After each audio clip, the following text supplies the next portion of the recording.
And the system was part of it. But as a teacher, you learn that you can't just keep telling people they're wrong just because people don't perform if they're worried about making mistakes. People perform. So that was the first thing, is I learned that, you know what, it isn't just all mistakes. Hey everybody, it's Tim Hinton, the Beast of the Marching Arts. We are talking about 3 things I wish I had known when I started teaching, and boy, do I have a ringer today. Gene Monterastelli's here. Gene, how are you? Oh, it's a wonderful day in Casper, Wyoming. Oh, wonderful. I'm so glad that you've stopped everything to talk with me today. The idea is simply to look back at when you first started doing this kind of work, and what were things that kind of now your older self you'd like to look back and say, I wish I'd known a few things. And of course, there's probably a list of about 100 things that we could all come up with. But I've asked you to cull it down to 3. Now, anybody listening, in case, well, everybody knows who you are, Gene. You're really famous, especially in the whole world of drum corps. But I want to remind everybody, he gave me some information. This is interesting. He started in drum corps in 1958. The Marquette Crusaders in Ottawa, Illinois. You first started teaching in 1963, 5 years later, and then you became an adjudicator in Central States Judge Association in 1966, and you did that all the way through 2016. In the middle of that time, you also were a DCI visual judge. Everybody knows you from your role there is a renowned visual judge.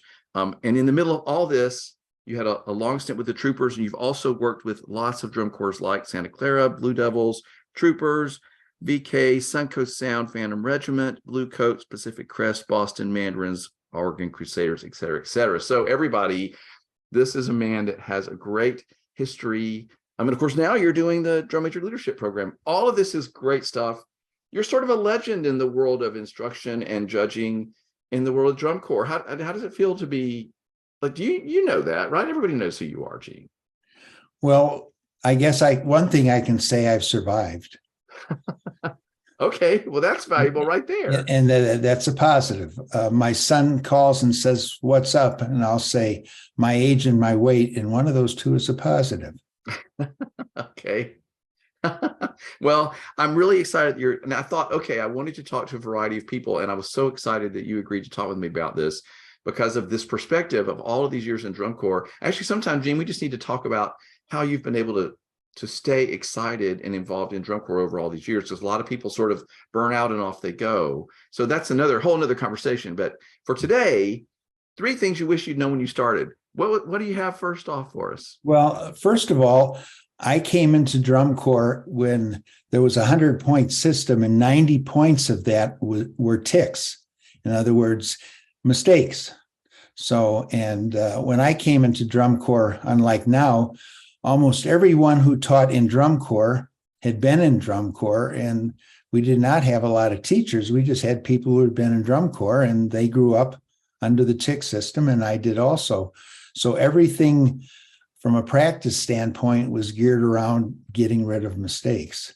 So, we focused on that.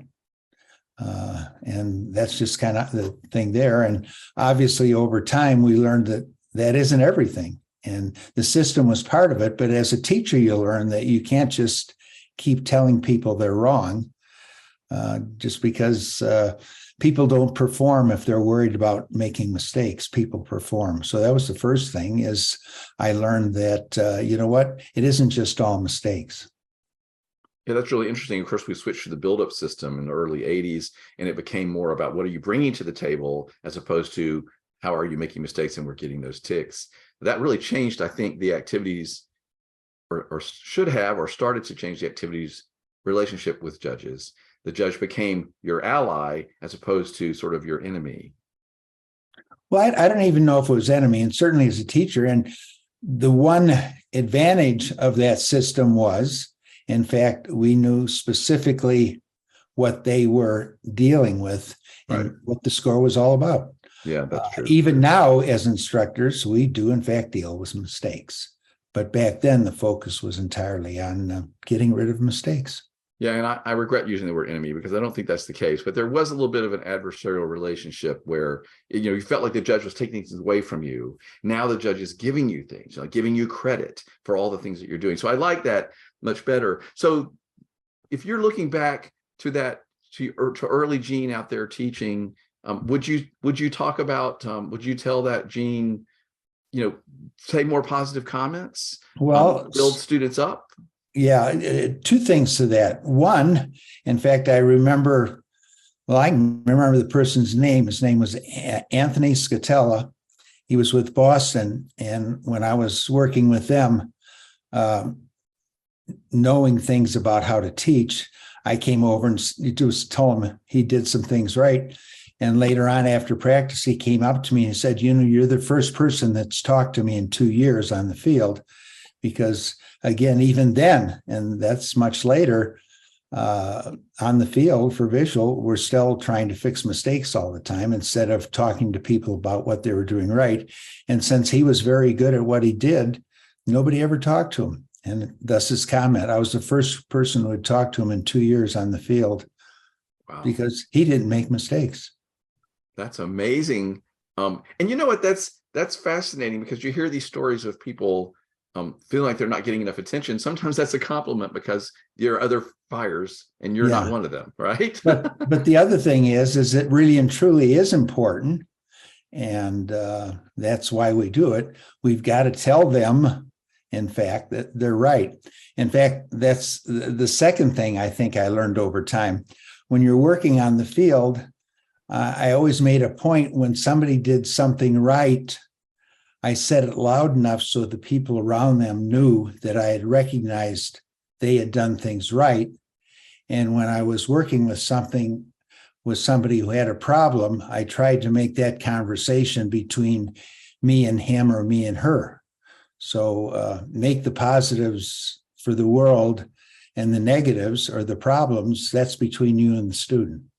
So that was the second thing over time I learned. You're a lot more effective that way. So the first thing, it isn't just mistakes, so it's important to get to positives. And then the second thing is play up the positives, and the negatives or the problems, that's between you and the individual student. I love that you mentioned that, because I think it's very powerful to use someone as an example, right? Like my friend, Dr. Mary White, is wonderful at this. She'll be standing in front of a color guard and she'll be like, did everybody see how Susie just did that? Like, that was amazing. The way that she did her flag, whatever. And then Susie's being built up and excited, and everybody's like, well, I want to look as good as Susie. Like, it's contagious when you're giving someone compliments. So I love that you're doing that out loud, but then not saying the negatives out loud as well. I like that a lot. Mm-hmm. And then the third thing, and this is something just more of a philosophical thing and an approach to practice, and it may or may not happen within the group. But the third thing is there's a training practice and there's performance practice. The days that you do not perform, or the part of the day you're not performing, you're getting more involved with problems, you're solving problems. That's positive and negative.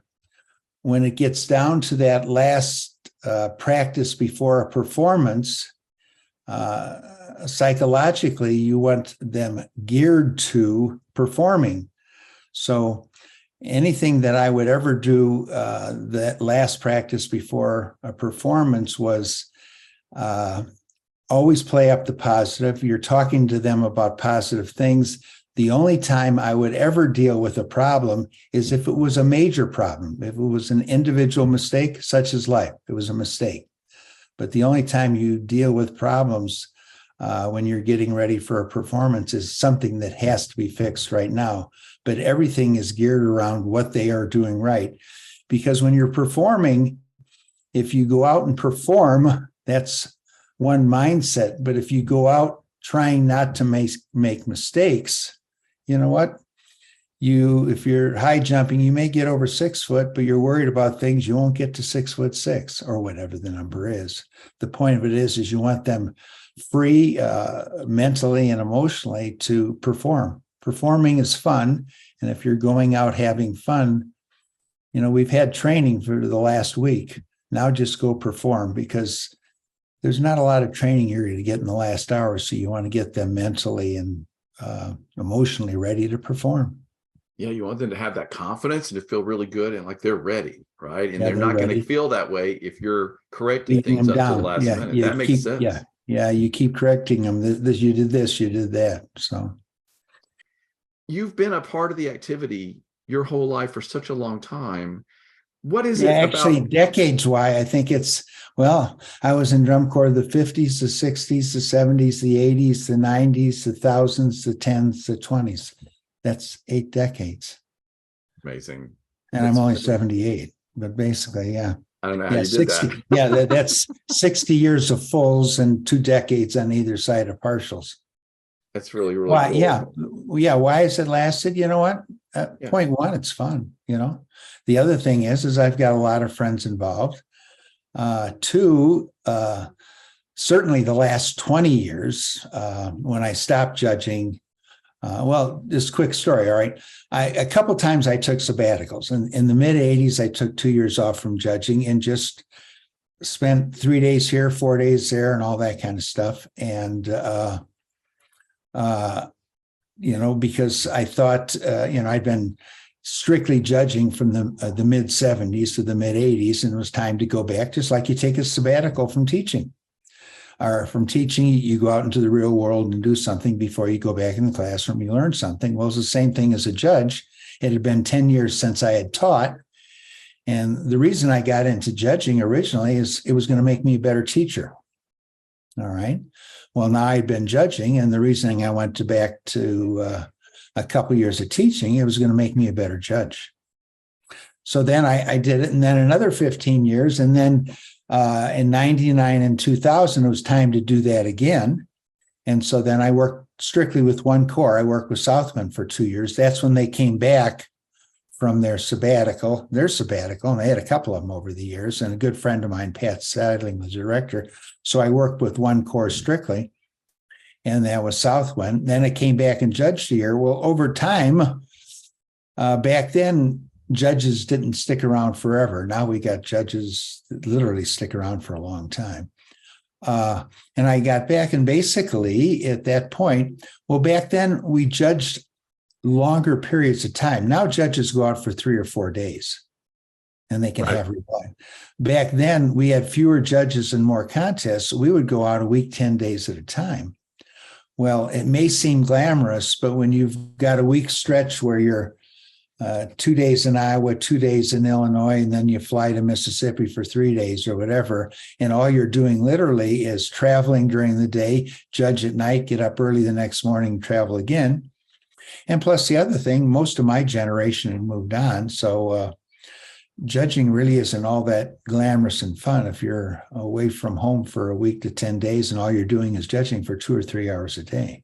Yeah, it's very So grueling. and I enjoyed that 2 years with Southwind. So then I went back to teaching, and the first corps I was with after that was with the Phantom Regiment. And then I found that doing that, 2 years was enough. At that point, I think they were tired of listening to me, and it was good. And so over the next almost 20 years, 8 or 9 different corps, and I even learned a lot more, quite frankly. In fact, I think I learned more about judging and teaching in the 20 years I didn't judge and just taught than I probably did the first 40 or whatever it was, just because of, a lot of different aspects to it. Plus, quite frankly, teaching is fun. And if you spend a week or 2 in spring training, you're teaching all day. So you are doing something you enjoy doing all day. Oh, yeah. And then the thing with the drum majors, that came up a number of years ago. And what I found there is and in your teaching too, the drum majors in a unique situation where they're not staff, but they have responsibilities of staff, and they don't have the fun of being performers all the time because they have responsibilities. And some of the association they can't have as a drum major because, in fact, they are in charge. And they have a lot of responsibilities, and depending on the course, sometimes it's way too many. But in any event, so what I tried to do with the drum majors, the first thing is we established a community of drum majors, and they got to know each other better. So if nothing else, they had some peers that they could talk to. And, they're thrown together a lot of times anyway, but this way it even made it better. They had people that had the same problems in the same situations they had. Right. It's great. And so that that, and that's one of the things we do. Well, now we have an annual meeting in January when the corps get together, the drum majors get together. I also believe that I think the corps now get together, get along better because of the fact that the drum majors are all friends. And so they've worked out. And if there are problems, it's easier to work out problems when you've got friends, in the other group of buses. That is a great point, Gene. And I think that can't be overstated. I think that has really created a lot of goodwill and camaraderie amongst groups. And interestingly enough, from the drum major seminar we have every year in January, a couple of years ago, we actually had a wedding. Claire Albrecht and Samuel Crawford, they met each other at the drum major seminar. Cool. That's great. Claire was with cadets and Samuel with bluecoats. And of course, you've dealt with them all the time. Yeah, they're wonderful. So that was probably the first, we have weddings and drum corps all the time because, of course, you're together. But this is the first one we actually had through the seminar. These two met and, they got married just a few years ago. That's awesome. That's very cool. Well, thank you for sharing all that. I love it. And I love what you had to say. And it's all very practical and very smart. And I could see, I'm glad that you were able to share that. I think people will benefit for sure. Marching Arts Education is the home of the Marching Roundtable podcast. We give you access to the top marching arts professionals through live webinars, podcasts, videos, interviews, and online coursework. With over 1,000 podcasts and hundreds of webinars and videos, there are hours of great professional development for you and your staff. Sign up for a membership to Marching Arts Education to get complete access to all webinars, videos, and podcasts, plus discounts on coursework. Many directors are using professional development funds through their school or boosters to make these resources available to their staff. Imagine what you could do with so many great new ideas from the top professionals in our activity. Subscribe to our YouTube channel and sign up for our newsletter to find out about the latest podcasts, webinars, and new content. Find all of this and sign up at marchingartseducation.com.